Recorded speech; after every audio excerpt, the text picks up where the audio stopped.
So travel the most. जितना ज़्यादा travel करोगे उतना ज़्यादा तुम्हें एक्सपीरियंसेस मिलेंगे। मैं तुम्हें अपना एग्जांपल बताऊँ तो मैं कभी खुद से कहीं दूर नहीं गया था। जैसे 2024 के मिड में मैं रत्नागिरी गया था मेरे पुलिस भर्ती के एग्ज़ाम के लिए। तो जब मैंने वो ट्रैवल खुद से प्लान किया, मैंने सारे टिकट्स बाय किए, मैंने सारे खर्चे अपने हिसाब से किए, तो मुझे एक न्यू एक्सपीरियंस मिला, मुझे बहुत सारी नई चीज़ें जानने को मिली बेसिकली। और जैसे ही आप ट्रैवल करते हैं तो आपको बहुत ही नए एक्सपीरियंसेस मिलते हैं, बहुत ही नए लोगों से मिलने को मिलता है। इंडिया में ये ट्रैवल कल्चर उतना है नहीं। आप अगर किसी फॉरेन कंट्री में जाओगे, एग्जांपल के लिए अमेरिका में, वहाँ पर बच्चे जैसे उनकी 12th ग्रेड हो जाती है वैसे ही बाहर निकल जाते हैं। समझो वो यूरोप चले जाते हैं या साउथ ईस्ट एशिया आ जाते हैं या इंडिया आ जाते हैं, कहीं भी वो घूमने निकल जाते हैं। वो 1 साल का गैप देकर, एटलीस्ट 1 साल का गैप देकर वो लोग पूरा साल भर घूमते हैं, नए एक्सपीरियंसेस गेन करते हैं।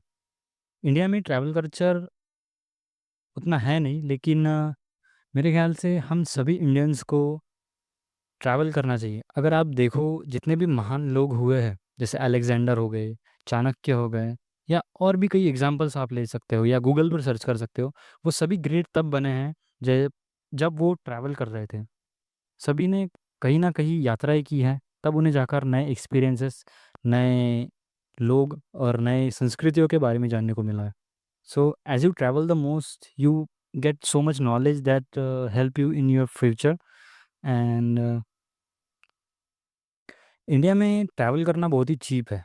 फॉर एग्जांपल जैसे मेरे वो रत्नागिरी का ट्रिप का अगर मैं तुम्हें खर्चा बताऊँ, तो ज़्यादा से ज़्यादा बस मुझे जाने आने में 2,000 रुपये लगे थे, खाने के लिए 2,000, और अगर मैंने और कुछ खर्चे किए होंगे तो 5,000। तो ज़्यादा से ज़्यादा 5,000 में अगर तुम, या उससे भी कम में कई लोग करते हैं। अगर तुम्हारे फैमिली के पास पैसे हैं, अगर तुम्हारे पास बेसिकली पैसे है और तुम अगर ट्रैवल कर सकते हो, तो अर्ली एज में ही ट्रैवल करना शुरू कर दो। जितना ज़्यादा ट्रैवल करोगे उतना तुम्हारे लिए अच्छा होगा। क्योंकि एक बार एज चली गई, तुम्हारे पास पैसा तो होगा लेकिन ट्रैवल करने के लिए उतनी ताकत नहीं होगी या उतनी मेंटल कैपेसिटी नहीं होगी कि तुम ट्रैवल कर सको। और जैसे कि मैंने बताया, अगर तुम कोई बिज़नेस स्टार्ट कर रहे हो, कुछ एजुकेशन में नया करना चाहते हो, कोई एडमिशन लेना चाहते हो या कुछ भी, तो उस फील्ड में जाके, उस जगह पर जाके तुम उस चीज़ का नॉलेज ले सकते हो, वो वाया ट्रैवल करके। So travel the most, as much as you can.